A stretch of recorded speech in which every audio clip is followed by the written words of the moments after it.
In business news, the Monetary Policy Committee of the Central Bank of Nigeria has raised the benchmark interest rate by 200 basis points to 24.75%. This was announced by CBN's governor, Mr. Yemi Cardoso, after the second MPC meeting since he assumed office. Correspondent Ademola Lawrence reports. The committee's decisions are as follows. The CBN governor says the new interest rate is a leap from the 22.7% announced by the MPC about a month ago and the second rate hike by the current committee.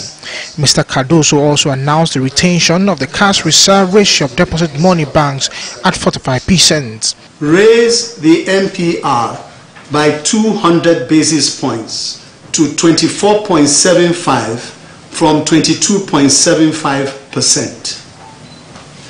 2. Adjust the asymmetric corridor around the MPR at plus 100 to minus 300 basis points. These considerations underscore the importance of the CBN's commitment to the price stability mandate and the need to urgently bring inflation under control to ensure that purchasing power of ordinary Nigerians is restored in the short to medium term. On the rising inflation, the CBN governor assured that it will significantly drop by December, and he also acknowledged the effort of law enforcement agency in tackling issues of illegal forex transactions. On this note, members commended the ongoing efforts of the federal government towards addressing food insecurity. Some of these measures include the provision of various palliatives, release of grains from the strategic reserves.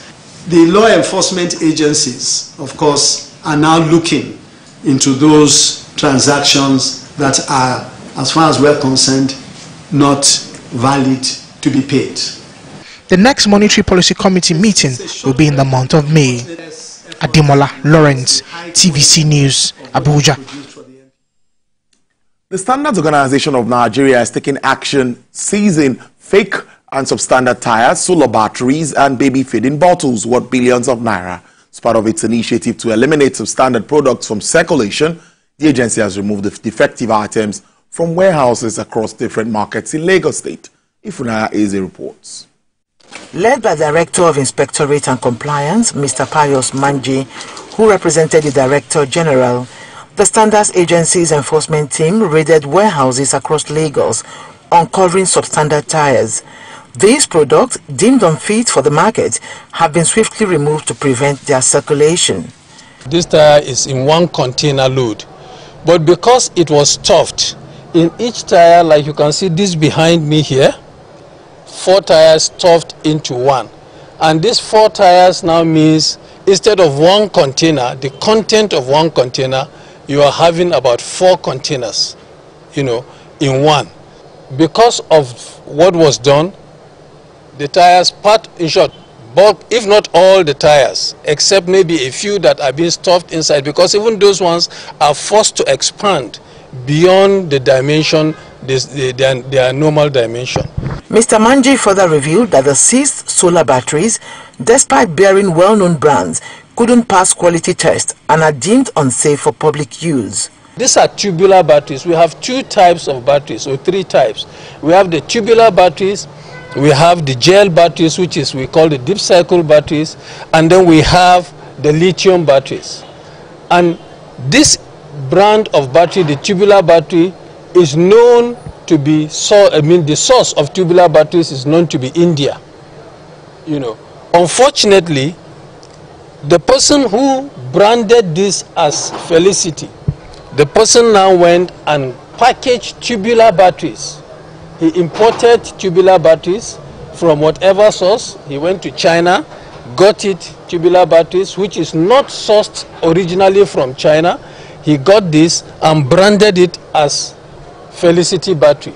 Emphasizing the authority vested in the SON Act No. 14 of 2015, he highlighted the power to enforce, seize and destroy substandard products as well as seal off premises involved in their production or sale. Ifunanya Eze, TVC News, Lagos. The stock market community organized a pullout for the former group CEO of the NGX exchange. That's Mr. Oscar Oyema, who leaves office on retirement. Efyongekop brings us details. He's a jolly good fellow. Stockbrokers family song goes for Mr. Oscar Oyema, the former group CEO of NGX Exchange. Mr. Oyema is retiring from his executive position at the exchange, and the market community officially pulls him out. It was a day for long speeches as people talked about his personality, achievements and developments in the markets. He submitted himself to the examination processes of the institute, and he got the certification of an associate.